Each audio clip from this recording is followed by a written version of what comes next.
I'm Dr. Dawn Bluer, and I'm here to do your periodontal consultation. That's great. I heard that you have gum disease and you were told that you need gum surgery and you're looking for an alternative. That's right.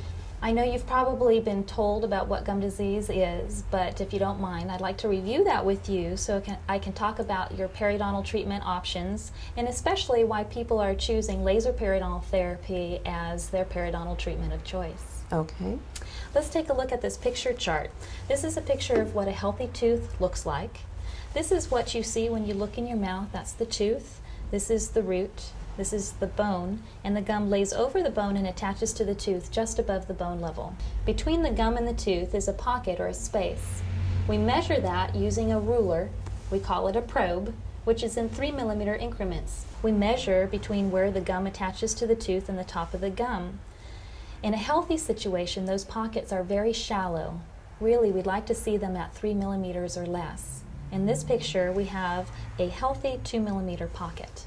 What happens is the bacteria that's naturally in our mouth sticks to the teeth and lives off of the food that we eat, producing this white filmy stuff. That's called plaque. Plaque is soft, we can brush it and floss it away, but we're only human and we're going to miss some of it. The stuff that we miss is usually down below the gum line and in hard to reach areas.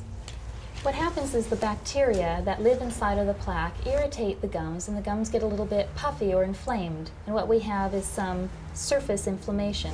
This is called gingivitis. Most people have some inflammation or gingivitis going on somewhere, if not everywhere in their mouth by the time 6 months rolls around since their last cleaning. That's why we recommend that people with gingivitis get their teeth cleaned twice a year. What happens if plaque sits there for long enough, eventually it turns hard into barnacles of calculus or tartar, same thing. Now the bacteria that live inside those barnacles will eventually destroy the attachment between the gum and the tooth, opening up a deeper than normal space or pocket.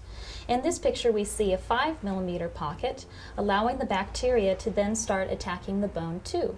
When we have attachment loss and bone loss, this is called periodontitis. This is no longer a surface problem, it's a problem going on down below the gum line, deep below the surface. And so a regular surface cleaning really doesn't do the trick. It's just the tip of the iceberg. Now the problem with deep pockets is they're harder to keep clean than the shallow pockets are.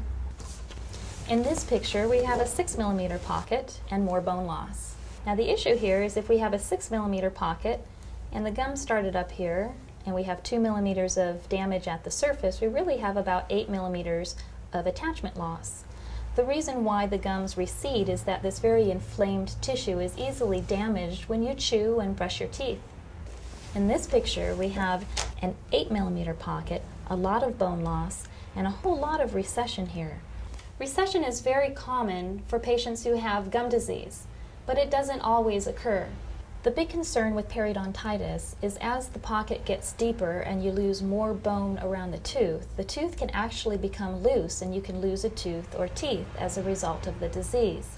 Let's take a look at this picture while we're talking about some of your treatment options for periodontal disease. Basically, we have 3. Conventional periodontal treatment includes scaling and root planing, otherwise known as deep cleaning, osteosurgery, otherwise known as gum surgery, and laser periodontal therapy, otherwise known as LANAP, or Laser-Assisted New Attachment Procedure, the first and only university-researched and FDA-approved laser periodontal treatment, requiring a specific laser and patented protocol to achieve it. Okay. Let's start with scaling and root planing. Basically, with scaling and root planing, it is a deep, aggressive cleaning. You're numb during the procedure so that we can get down to the bottom of the pocket and do a real thorough job cleaning the tooth. Now, the problem is that we have very limited access to get down to the bottom of the pocket, and we can't see down there, so we're basically working by braille.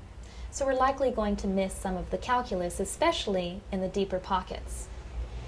Even in conjunction with the use of medication, we don't expect to see a strong fibrous reconnection or any bone improvement.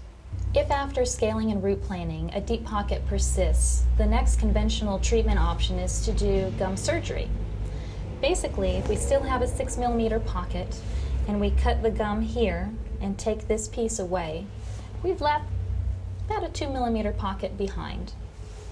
The goal of gum surgery is to create shallow pockets with the hope that we can slow the progression of the disease process. Basically, it's the intentional reduction of the height of the gum, which doesn't look pretty and leaves the root sensitive to temperature and more prone to getting cavities. The problem with periodontitis is that most people don't find the treatment options appealing. And unfortunately, there is no cure. Even the laser isn't a magic wand. Like diabetes and high blood pressure, we can get you to a healthy level, but then we need to work to maintain you there with regular and frequent cleanings. Once a periodontal patient, always a periodontal patient. You can be treated, but it requires maintenance to keep you at a healthy level. And if you've had gum surgery and we've already cut the gums, if after some time a pocket comes back, well, we can't keep cutting you. Eventually we run out of something to work with. Now, the difference between gum surgery and laser periodontal therapy is basically the difference between treatment by amputation versus treatment by regeneration. With laser periodontal therapy, there is no intentional reduction of the height of the gum.